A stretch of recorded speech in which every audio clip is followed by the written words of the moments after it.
familiar logo. She opened the wrapper containing the juicy burger as she watched Marty expertly back Steve's truck into position, right in front of the horse trailer hitch. "Have you heard from Greg and Lisa yet?" Kelly asked, before taking a big bite of burger. "Yeah, they took Greg's truck over to Steve's parents' place and hitched up a trailer. They're already on the way to Jayleen's ranch, too. That road is going to be crowded for sure." She peered toward the foothills beside them. "We spotted white smoke when we drove over." White smoke. That was the first sign of fire. Then the smoke would quickly darken as it started to burn trees, especially pine trees, with sap in them. Kelly anxiously peered over the uneven rocky ridge called Devil's Backbone that blocked a good view of the foothills. She couldn't see smoke yet. "Bird is watching over Jayleen's alpacas at the wool market, along with Cassie and Eric," Kelly said. "Mimi and Bert will take care of everything up there. Thank goodness Jayleen's got a third of her herd there." "Okay, it's all hitched. We'd better get going," Marty said, striding toward the faded blue pickup.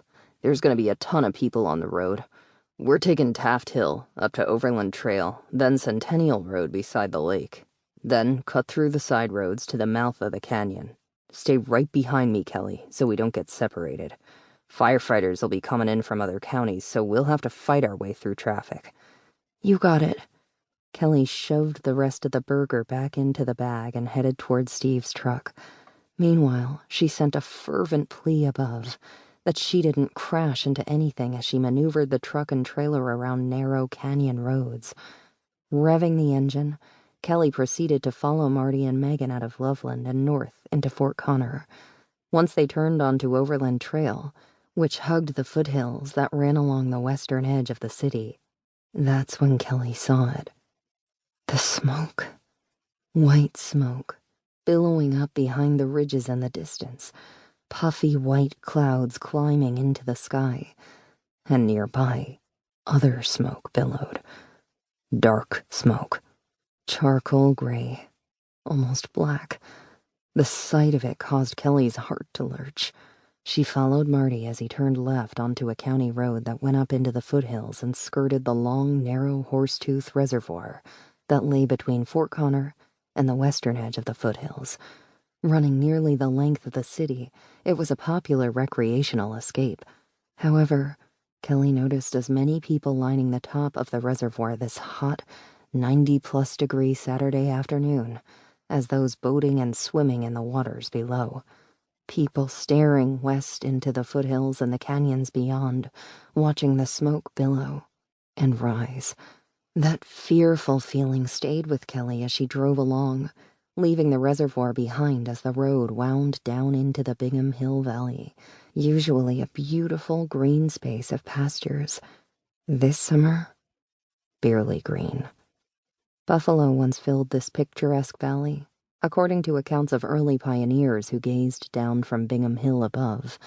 But La Niña's dry weather had chased away all of February and March's normal snows and brought scant April rains.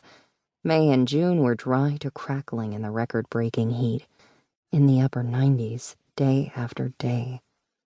The road finally joined another that turned west and headed into the mouth of Bellevue Canyon. Marty slowed ahead, and Kelly watched several cars and pickups pass by. Others were doing the exact same thing, coming to help out their canyon neighbors any way they could. Kelly stayed behind Marty as they wound their way up into Bellevue Canyon. The horse trailer rattled behind Steve's truck, and Kelly wondered what it would feel like once 2 alpacas were loaded inside. Although Kelly could no longer see the smoke plumes as they drove up into the canyon, she could smell the smoke in the air. Strong. Acrid. Pretty soon they would be able to see it. All those billowing clouds of white and black smoke would spread everywhere. All of Fort Connor would soon smell like smoke. As the road climbed higher, getting closer to Jayleen's ranch, traffic slowed as more trucks appeared, and the smoke got heavier. Cresting the hill right above the ranch, Kelly peered down the hillside. She thought she spotted Jayleen's and Kurt's trucks and other trucks